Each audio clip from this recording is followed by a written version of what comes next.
Hello and welcome to episode 364 of the Mark and Me podcast.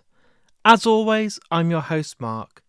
Now joining me on today's episode is Lia Metcalfe from the absolutely awesome band the Mysterines. Now, I'm not going to pretend to be cool and say that I've been there from the start of this band because I haven't, but via this podcast and discovering new bands and getting new guests on the podcast, I've absolutely fell in love with this band on a whole other level. I truly believe they're really onto something special. And today we get to sit down and have a real honest and deep conversation with the band. We get to focus on the band's history to date, but not only that, we get to talk all about the band's brand new album, which is called Afraid of Tomorrows. And that album, as you're listening to this podcast, has just come out. They are unbelievable, and Lia is just such a beautiful, honest, incredible vocalist, and I just think a great frontwoman in music that people will obviously warm to, aspire to be. She's a breath of fresh air, and it's one of my favourite interviews, so I can't wait to share this interview with you in just a couple of minutes' time. But it's been really busy. Over the last week, I think you had 7 episodes. You had all the specials from Download, and then you had the exclusive one-off with Hoobastank. And the numbers have never been bigger. We got to number 9 in the podcast charts on Apple Podcasts. We had 16 different interviews over the Download week, so it's been absolutely hectic. Those interviews now are also on TikTok and Instagram. I've tried to kind of experiment and put them on Twitter instead of having to send everyone to YouTube, and I'm just seeing how it's going, but the response has been amazing, and thank you so much to everyone that's taken the time to share these episodes, watch these videos, because it really means the world. But let's get into today's episode, because I think it's one of the best I've done in a very long time, and the Mysterines are a band that you need to be listening to. So all we've got to do now is to get straight to the actual interview. So here's me and Lia talking all things the Mysterines.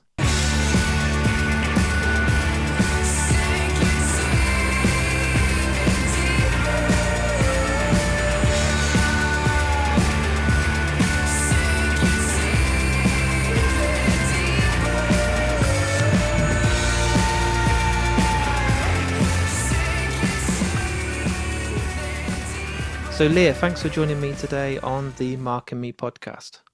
Yeah, thanks very much for asking us to do this. It's an absolute pleasure.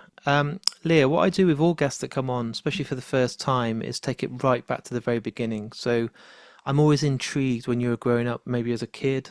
Was there a certain album you remember buying with your pocket money for the first time, or a friend gave you an album that made you fall in love with music? I think I was quite lucky in a way because my parents were very into music and they were quite young when they had me. My dad was a musician and he would tour a lot. So I think I was just always surrounded by the music he played and wrote and also just the records that he loved. I think also being from Liverpool as well, it's just kind of rite of passage that like everybody's parents has a record collection or you're surrounded by music all the time. You can't escape the Beatles at all. It's like in the school curriculum and everything. So um everyone is into music that I know, and whether that's good or bad music, everyone's into music as such. So I think it was always kind of gonna happen that I was going to be into music, and with my dad being a musician too, I think it's not necessarily that I wanted to kind of like copy him, but I think I just felt like comfortable with what he did and being around him and like watching him do it. I just kind of was like in awe of that. Um, but yeah, the first records that I properly loved, I think, I mean, I loved Motown music as a kid a lot. I loved Aretha Franklin and I adored Paul Simon's music. Um, Bob Dylan was a big one for me, and still is. There's so many. I just remember loving Motown music a lot, and Smokey Robinson and the Miracles was like I was infatuated by his vocal, and especially Aretha Franklin's as well. There's Um, some absolutely incredible foundations there. I mean, Aretha Franklin, when I listen to that, it's probably one of my favorite vocals of all time, up there with sort of Jeff Buckley for me. Is just absolute yeah, perfection. Like, some of the best vocals Mm, I've ever heard recorded.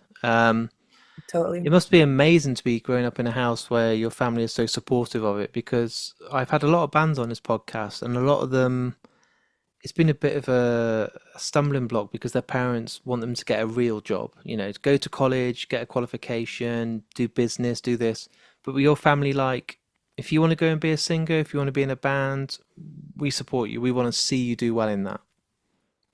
You know what? It was never really a conversation that we had. It wasn't like, I don't think my parents were ever gonna force me to do anything career-wise other than something that I loved. And I've always just had a natural inclination towards writing and listening to music. And because I started it so young, I think, they probably thought if it was gonna fizzle out at any point, then it would be on my own accord. But things kind of just started like happening quite early. So I think they just it's only really like kind of considered as a career now that I'm like early 20s.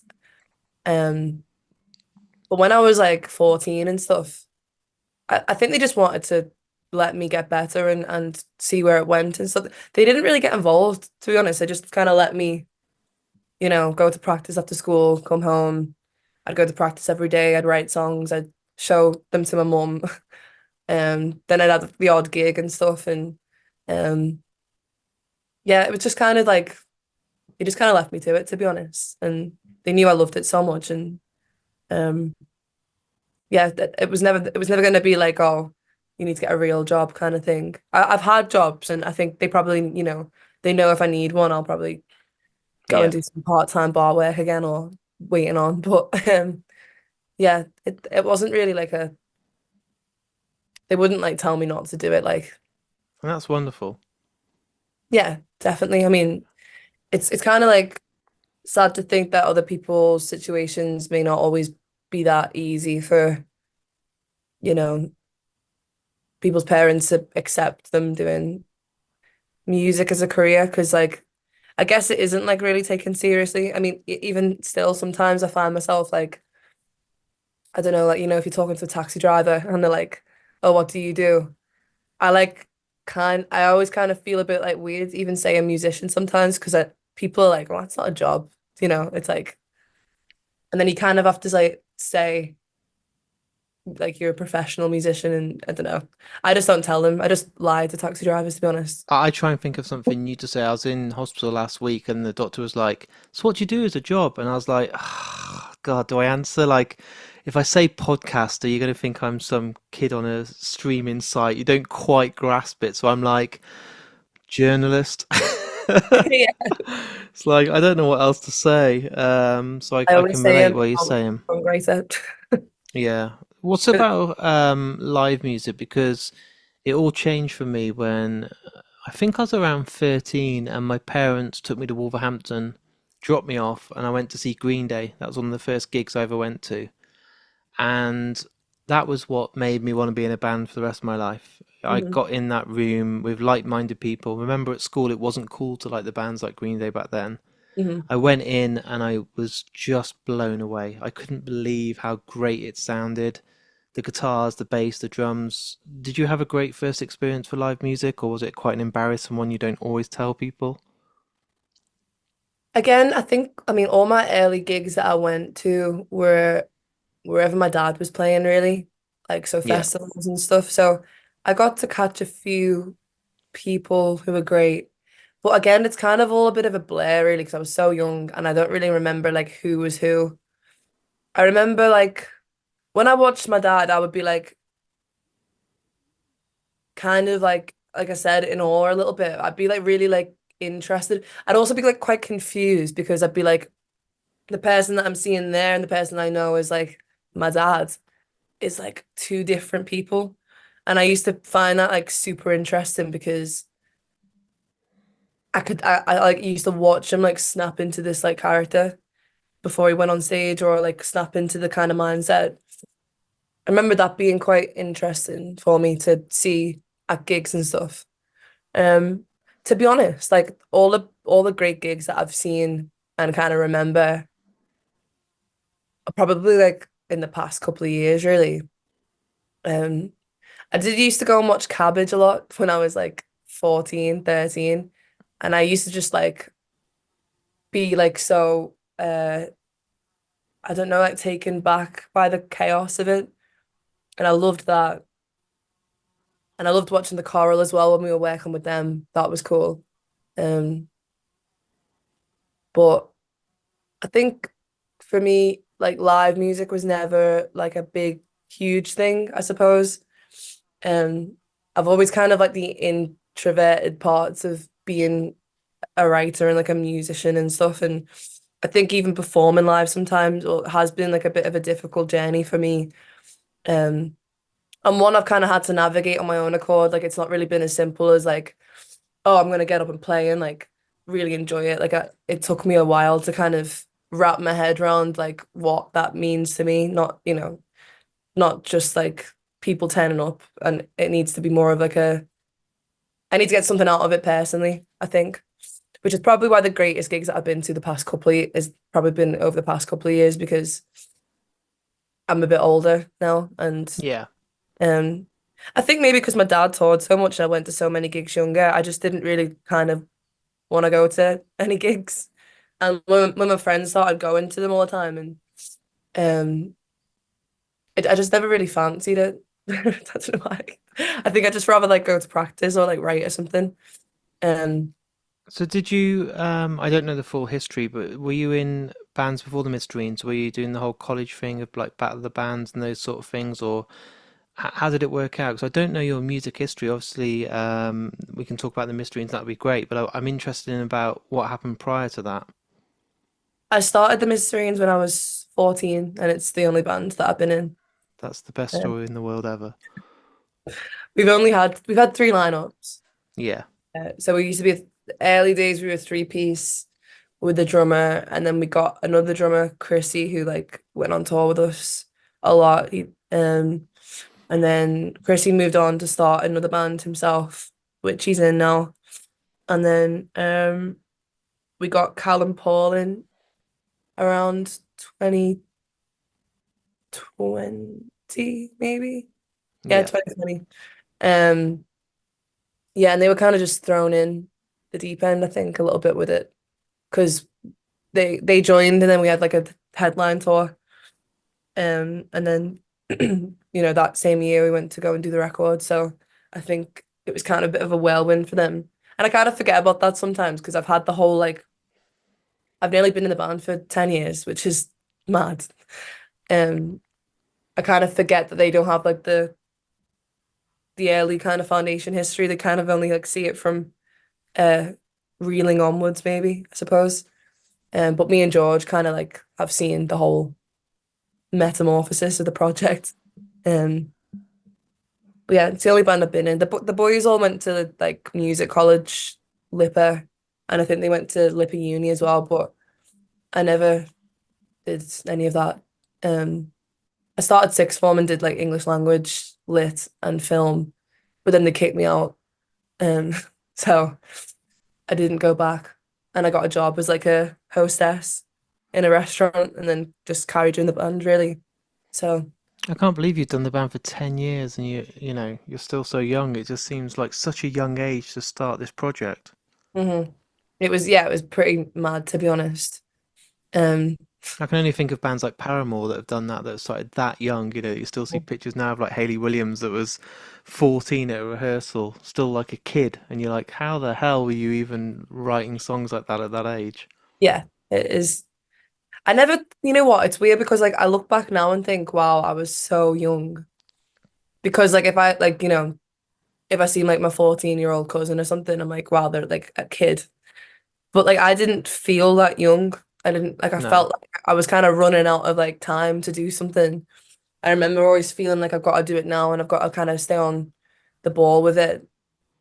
And I was lucky enough again to have such a great mentor around me at a young age. Alfie Skelly, who is uh James Skelly's brother from the choral. Alf watched me play an open mic night and then he'd never like managed anyone before. And he must have only been about 24 actually, really, maybe younger to be honest. And he was like, "Oh, I want to manage it," and in a way, he just like mentored me. And then I'd him and his girlfriend Neve kind of just took me under the wing, and he just like showed me like loads of crazy films and like teach me riffs on guitar, lend me loads of books all the time. And then it kind of like Ned Schneebly. Oh no, yeah, Jack Black on School of Rock. He'd give me like homework to do, and he'd be That's like look at amazing. books and like films and stuff. And then I'd have to learn this riff on the weekend, and then I'd come into practice and then show him that I've done that, and then he'd lend me more stuff. And they gave me such a good like creative space to do all that in like the chorals practice room. And um a lot of like the kind of discovery I had with like music and like myself as a writer and performer was kind of like all found in that practice room.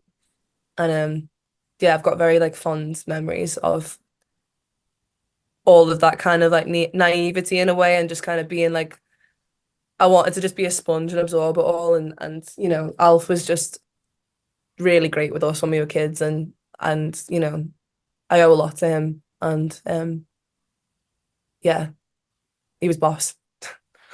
So let me get this right. Reeling is your kind of official first debut release as a whole album as a band, is that right? Yeah, we did it like an EP though before that. Yeah. And then before that we did like a this one the first drummer was in the band. We did like a CD EP, and it's got like I can't remember like 4 tunes on it. And we only did like because we had to buy all like the discs from Asda to like burn the EP on. So we burnt the EP on it, and then we played a festival that Alf had like curated for us really. Um and then just got like a really cool lineup around us. And we handed them out at the festival, and we only did like 100 or 150. And we drew artwork on every single one. And I actually don't have one. I wish I did. But I saw they were going on eBay for like 40 quid.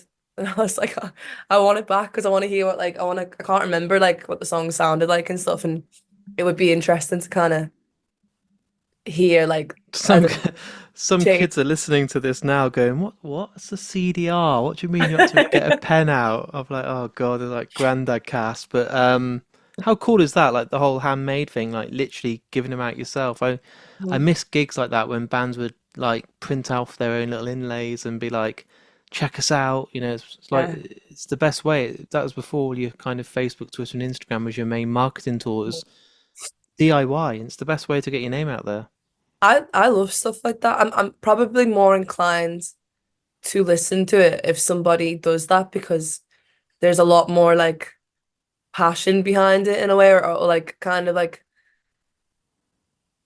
I don't know, it kind of like shows I think the it's more creative that someone's actually yeah. physically got the thing in their hand. So you take note. You can easily give someone a link or a website Definitely. URL.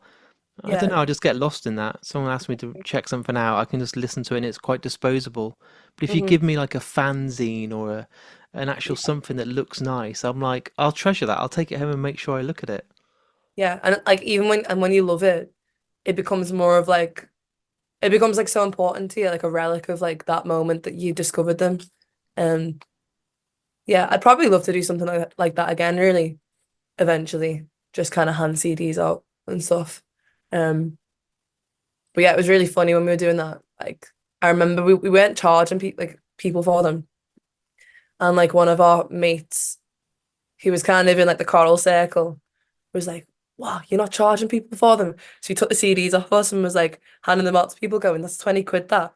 And then he got us like loads of like, I don't know, he probably made like 50 quid for us. And then we just like spent it on loads of like, I don't know, like leads and stuff for the room, and like little bits of equipment and things.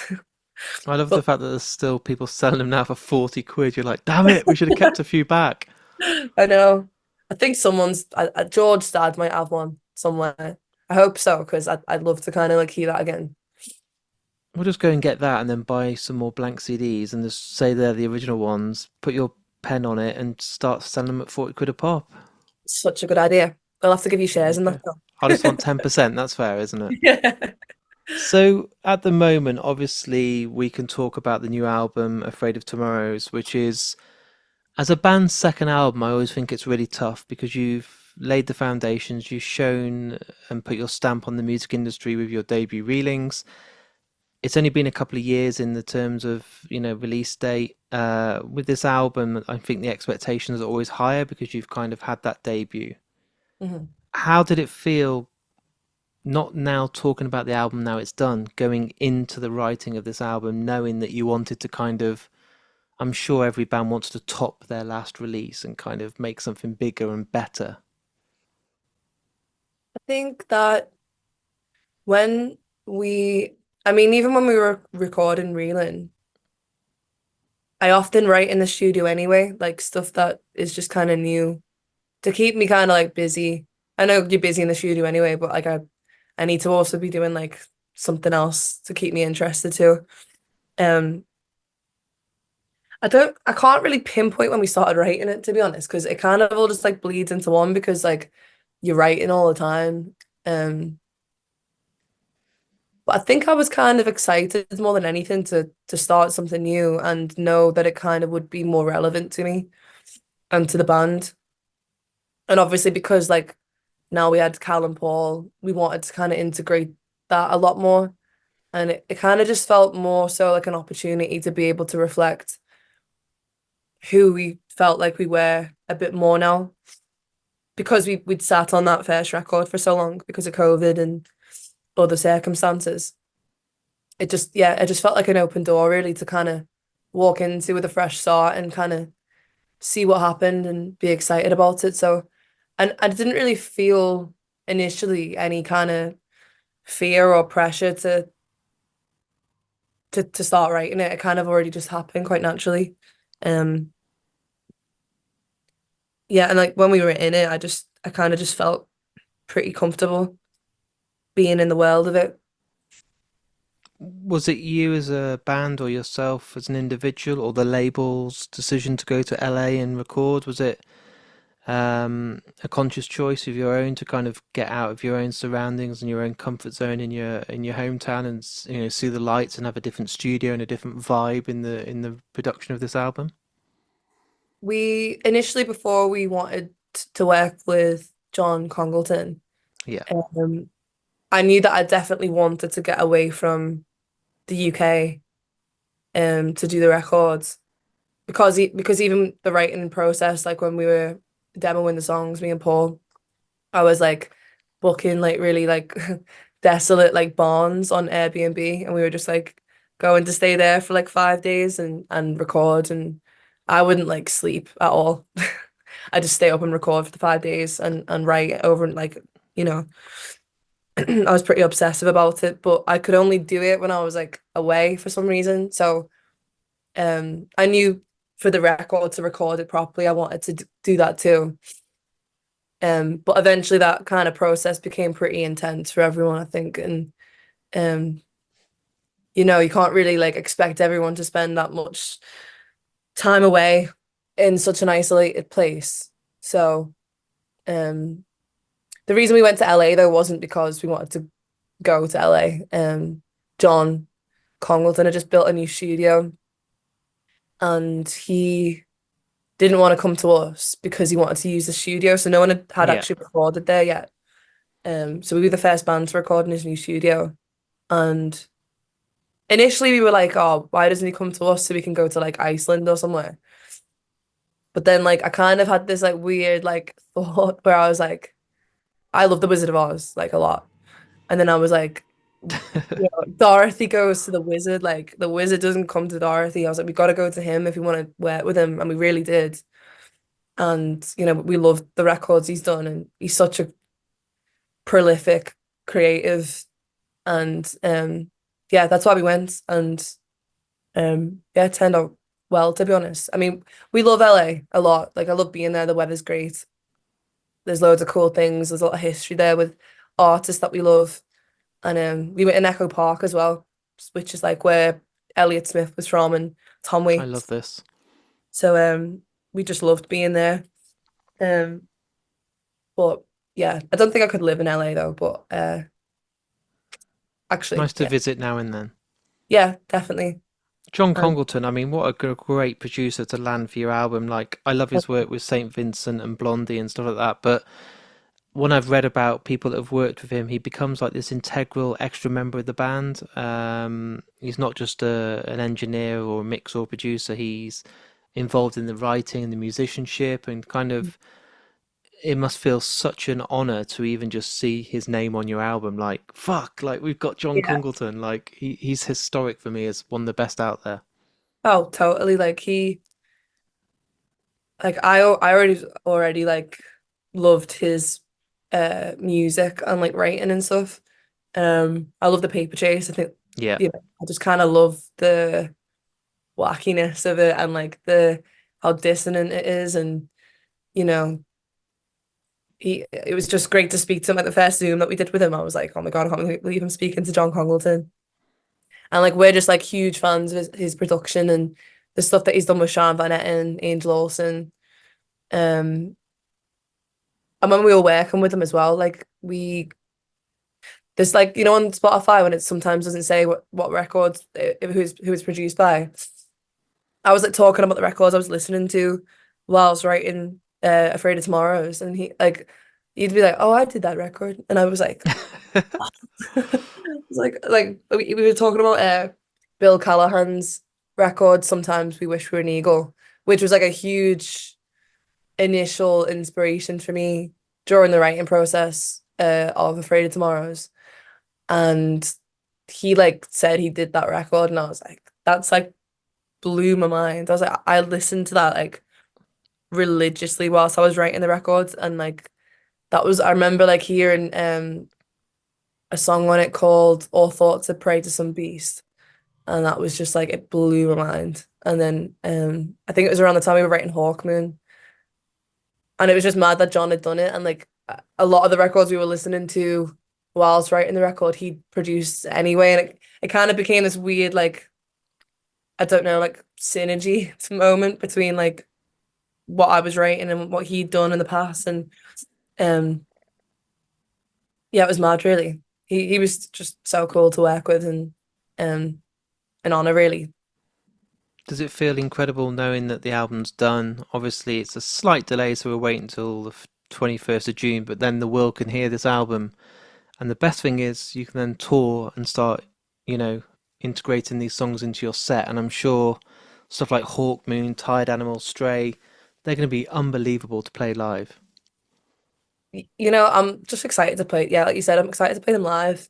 Um because you kind of like I had to kind of remove myself from the record for a bit, to be honest. Like I couldn't listen to it for a while because of how heavy the subjects were and like personal they were, and I kind of lost myself a lot in in the world of the record. Like I kind of became the monster, like the beast, and Yeah. it kind of felt like it was almost like haunted, and I just had to kind of move away from it, and which was difficult because you know I was just like I've just worked on something I'm really proud of that I love doing, and now I'm just like lost in it, I suppose. So it took me a while, and now we're back gigging a bit, and we've got songs like Tired Animal in the set, and um got a few others as well.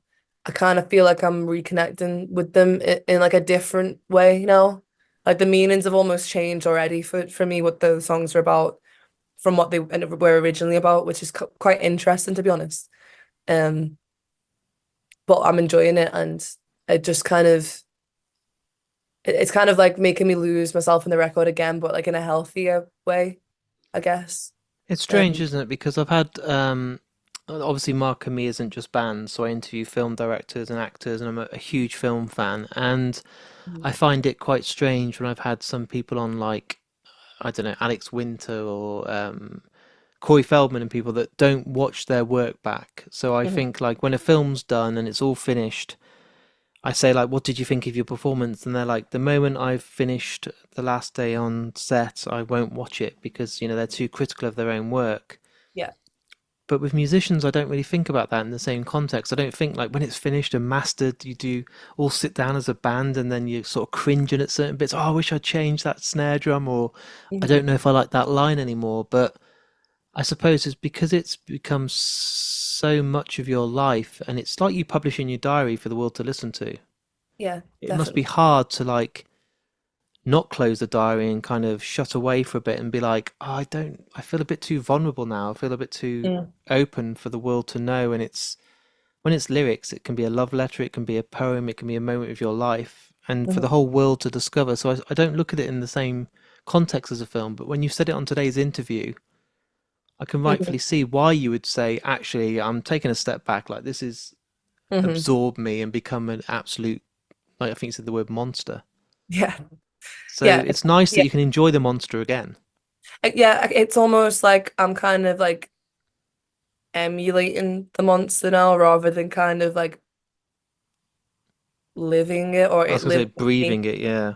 Yeah. And I think Afraid of Tomorrows is like very personal. And I think I had no choice but to be that personal because that was the only way I was going to cope with what was happening at the time. And it kind of just fell out of me anyway. Like it was, it wasn't like I sat down and was like, I'm gonna be more personal. It just kind of happened. And then I kind of realized, oh, like you said, a lot more vulnerable than I was with reeling. Um, because that was more like narrative based and it was kind of a bit more like literal. And, you know, it was obviously like kind of influenced by like darker kind of elements.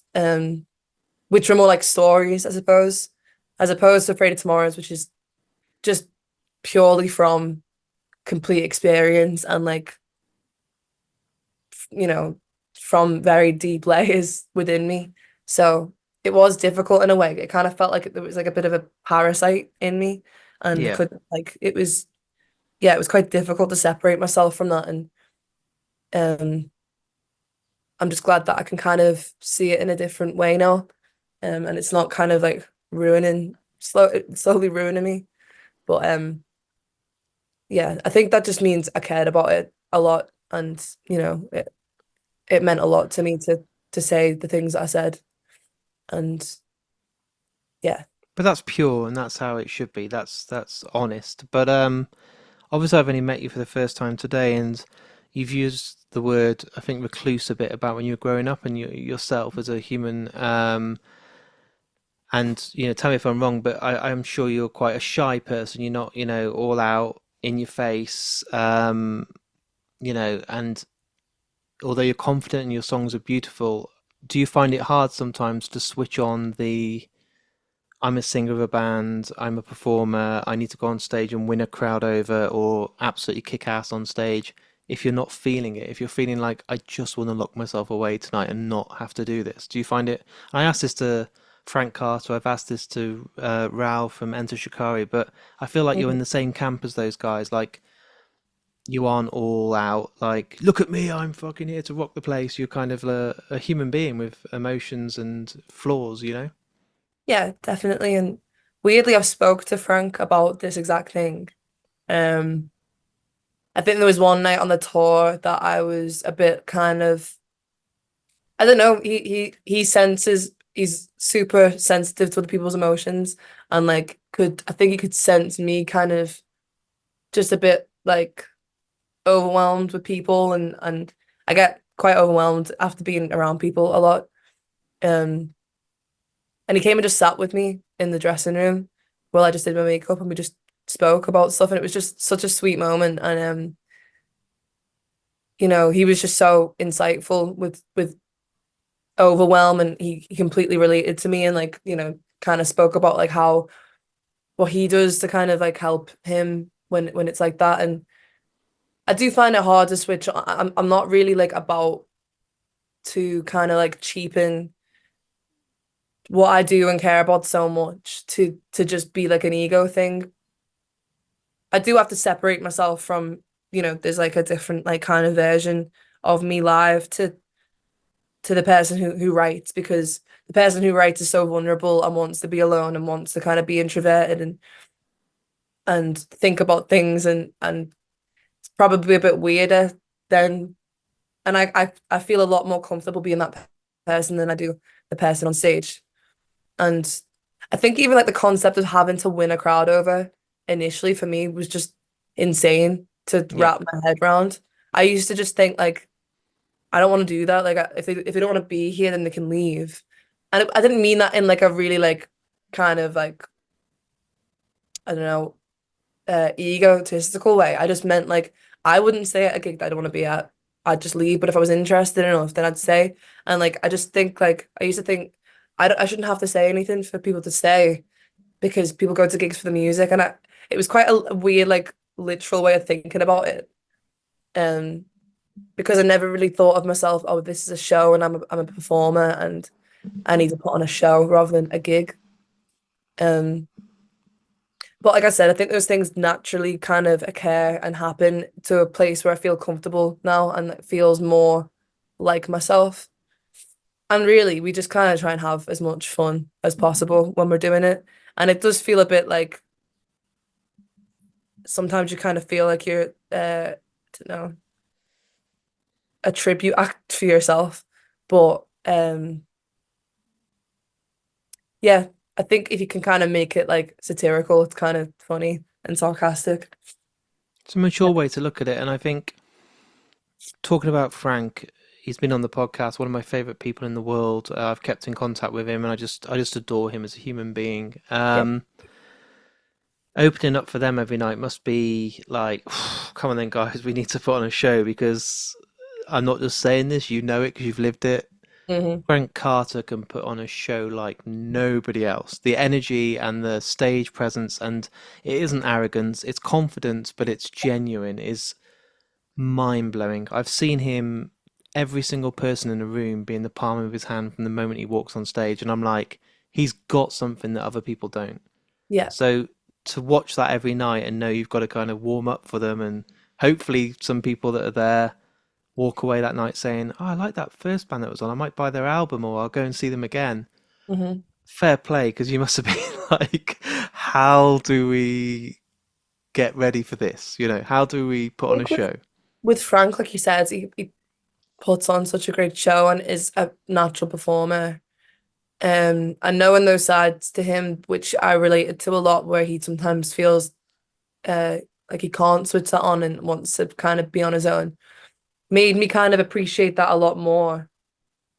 But also kind of, you witness that from a side of like his performance is pure honesty. It's not like I'm gonna stand here, then I'm gonna do this, and it's I think why people love it so much and why it's so magnetic for people to watch is that it is pure honesty and pure emotion and passion for what he's doing and confidence in knowing what he's doing because he cares about it. And I Yeah. think when people see something authentic and genuine, often and it is received well. I Um, think it's infectious, isn't it? Because it's not an act. It's not like he knows where yeah, the certain light's going to be, so he has to stand in a certain pose. He could be in the crowd in 10 seconds, and you're like, yeah, fuck, like, that's crazy. But it's the adrenaline and what's ever made him go to that place at that point. yeah. People want things to be real. They don't want things to be fake. And I think anyone who cares enough and is passionate about what they do, they like anyone can sense something a mile off if they know it's ingenuine, I think. Do you know, And it's one of the most transparent things in the entire world. I've been watching bands since I was 14. I'm old now. I'm not going to say how old, but I'm old. And I'm at the point where I go and watch a band and I can see if people are just putting on a performance or just going through the emotions or just trying, and it's fake and it looks fake and it's not sincere and it's not enjoyable. no, yeah, I just think like for me when I see people do that, it's like the only reason you're doing this is so people praise you. Yeah. And for me, that was like not why I went into music and not why I wanted to perform live. If anything, that was the scariest part of it and still can be sometimes. Um, Knowing that you've got the responsibility to kind of have the people who adore your music to be impressed and to enjoy it. Like that pressure sometimes is like, I can't let them down. Like it's not really about me right now, it's about them. Um, But yeah, if it's just like fake and genuine, it's like well, it's just all about them, and it's like it's meant to be a shared experience. They've come to watch you perform well and enjoy what you do and do it well. not like watch you parade around on stage. I don't know, in It's like like a performance. It's not an actual performance. It's like an acting performance, and I don't want that. I'll go to the cinema yeah, for that, you know. yeah, exactly. But then you have people like like Tom Waits is one of my favorite performers, and Nick Cave, Oh who God, Nick they are Cave, characters, unbelievable. but it's so the characters are so well produced and thought out, and so like they are the world of their records too. They just kind of it's really immersive. I think that's the difference. They're immersive, and the other performers who are like kind of ingenuine. It's not immersive. It's kind of like I don't know. It's for them. It's not for creative purposes or the audience. So before we wrap things up, how does it feel right now, today, knowing that Afraid of Tomorrows is not far away at all, at all? You've got some in-stores coming up. You've got Mhm. some nice intimate shows. You've got some bigger shows. Are you nervous? Are you excited? Are you full of adrenaline? Are you kind of anxious? How does it feel? Are you just ready for the whole world to kind of listen now? Are you kind of like, come on, let's just do it now? I'm excited to be honest. I think I'm excited for people to see what we've worked on and another side to us and to my writing. And I just want people to kind of immerse themselves in it as much as we did. And hopefully, enjoy it. And I just can't wait to play it live, really. And I know that what I'm saying every night is exactly what I mean. And I really feel it and I'm comfortable with it. So yeah, I'm excited and it's been received pretty well at the moment with the singles and stuff. And um yeah, I think people are kind of like noticing a new side to the writing and the music, which is good because, it was intentional and that's what we wanted. I went to see Casey Musgraves last night, and I drove from Shrewsbury all the way to Wolverhampton, and in my car I just have it on a Spotify playlist, like it just random, and then Sink Your Teeth came on, and I was like, oh, this is fucking great! I can't wait for tomorrow. And truly, it got to the end of the song, and as I'm driving, I pushed back so it starts again, Hmm. and I did that from pretty much Shrewsbury to Wolverhampton, which is about 45 minutes. So that's about probably about 20 plays of the song. And I was just getting obsessed with the guitar tones and the sound and the production. And I thought to myself, like, as it stands right now, it's probably my song of the year. Like, I Oh, absolutely love it. And I can't wait to hear it live. Like, oh, thanks so much. phenomenal. So, I just can't wait to have like 12 tracks of that, if you know what I mean. Yeah. No, yeah, I'm excited for people to hear it and um I feel pretty proud now. I'm able to say that comfortably. And um yeah, I'm just glad people enjoy it and I'm glad you like the song. My final question, and if you've listened to the podcast before, you might be expecting this, but on each and every episode of Mark and Me, I do ask the guest to choose the song that's played as an outro piece of music. So I think you said you listened to Simon Neil and Frank Carter in the past. So they all chose a song that meant something to them. Is there a song that you would love to be played today after this interview is all edited and ready for the world to listen to? Does it have to be off the record? No, it's any song by any band in the entire existence of music. That's about talk about putting you on the spot. Um, Usually, a songwriter or a singer will have 1,000 songs in their head, and then when I ask the question, it kind of one does rise to the top in the soul and the heart, like a bit more than something else. I'd say Barbary Coast by Conor Oberst because I discovered that song this year. I think Callum in the band showed me actually. Or he put it on in the van and I was like, what was that? And then I was like, put it on again. And then there's a verse in that song at the towards the end, which is just like phenomenal. Like it blows my mind every time I hear it. Like it's something I wish like I'd one day have the capacity to be able to write myself. So yeah, Conor Oberst, Barbary Coast. Well, this is great because I've not heard it. So what will happen now is some people pick ABBA or the Beatles, and Oasis, which is great, but I've heard those songs 1,000 times. So I'll Yeah. edit this episode, find that track, and then probably spend the next week down a rabbit hole listening to everything they've ever done. So new music is always good, and if I've not heard something, then that excites me. So I'm already looking forward to hearing this for the first time. It's great, honestly. The lyrics are just beautiful. Thank you so much for your time today, Leah. Genuinely, I feel like I've known you a while. Like I've talked to you today, and it's just effortless. It just feels so easy, and the chemistry's there. So I'm really excited to own the album next month, and also get a chance to come and see you guys live. And what I've realised the more I do this podcast is the world's smaller than I realised, and I know our paths will cross. I know that Definitely. I wasn't able to come to the Frank Carter show. I was poorly, but there will be shows in the future and festivals that I know I'll see you at, and I look forward to getting you a drink and just talking about this podcast and welcoming you back in the future and seeing wherever your road takes you, because you're so young, you're so ambitious, you're so creative, and I'm kind of like so excited just to see where it's going to go. It's Oh. amazing, to be honest. Yeah, thanks so much for having me. Honestly, it's been such a great chat. And yeah, I love the podcast too. So yeah, it's been a pleasure. If only you take my hand. If only you take my hand. If only you take my hand. If only you take my.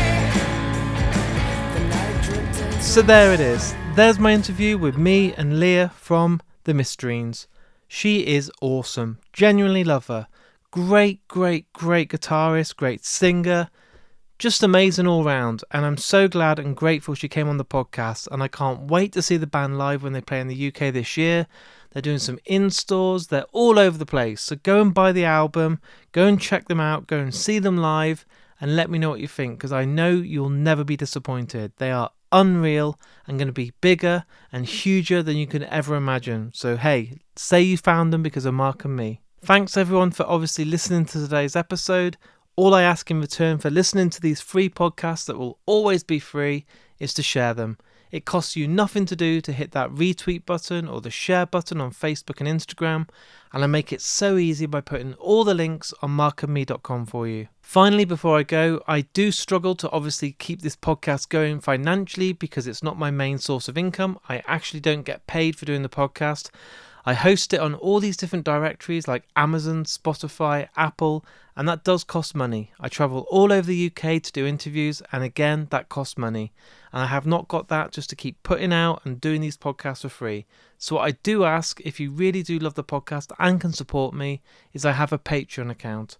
I lose people on this because I understand the cost of living is tough, but if you can stretch to a couple of pounds a month, it helps me produce podcast episodes for you guys at home almost, 2 or 3 times a week? The link's on Mark and Me, and basically you sign up like giving me a tip if I was a restaurant waiter.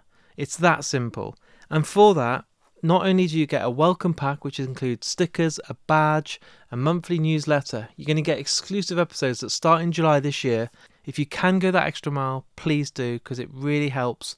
And I'm really just about getting to that point where I can't sustain it. So it really means a lot. Before I go, let's give a quick shout out to the sponsor of the podcast, which is Richer Sounds. Without those guys, this podcast wouldn't be here today.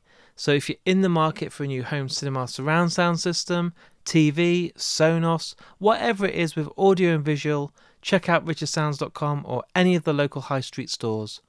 Right, I'll be back in a few days' time with another brand new episode. So until then, listen to the Mysterines, go and see the Mysterines, and I'll speak to you all very soon.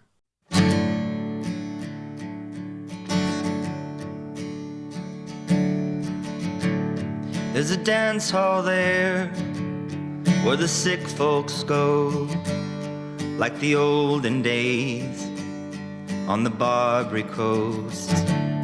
There's a barefoot child playing in the rain.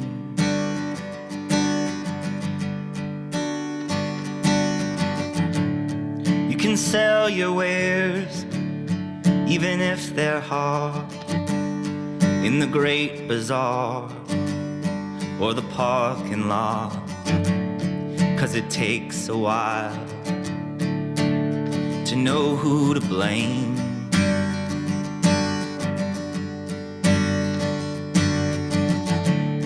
might have a taste, 'cause the first one's free, and the checkout girls got a thing for me, and they're both as sweet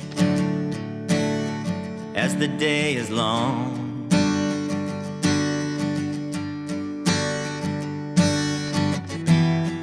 I don't wanna feel stuck, baby. I just wanna get drunk before noon.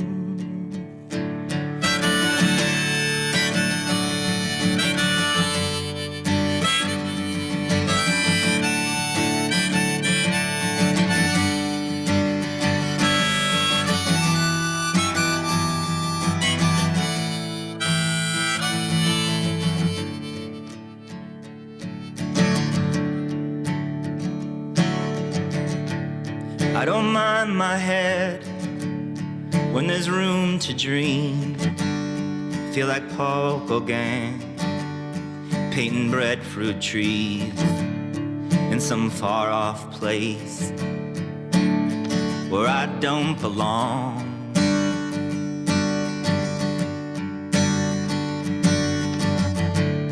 Tried to lose myself in the primitive, in Yosemite, like John Muir did, but his eyes were blue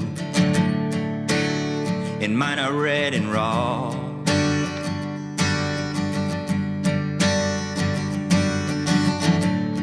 Cause the modern world is a sight to see. It's a stimulant, it's pornography.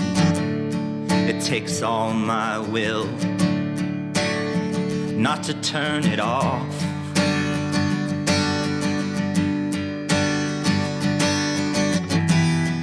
Don't want you to feel sad, baby.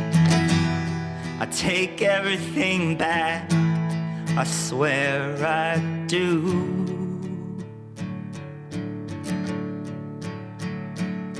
'Cause once all the friends I had have used me up and left, I bet you hang around, I bet you'll hang around a while.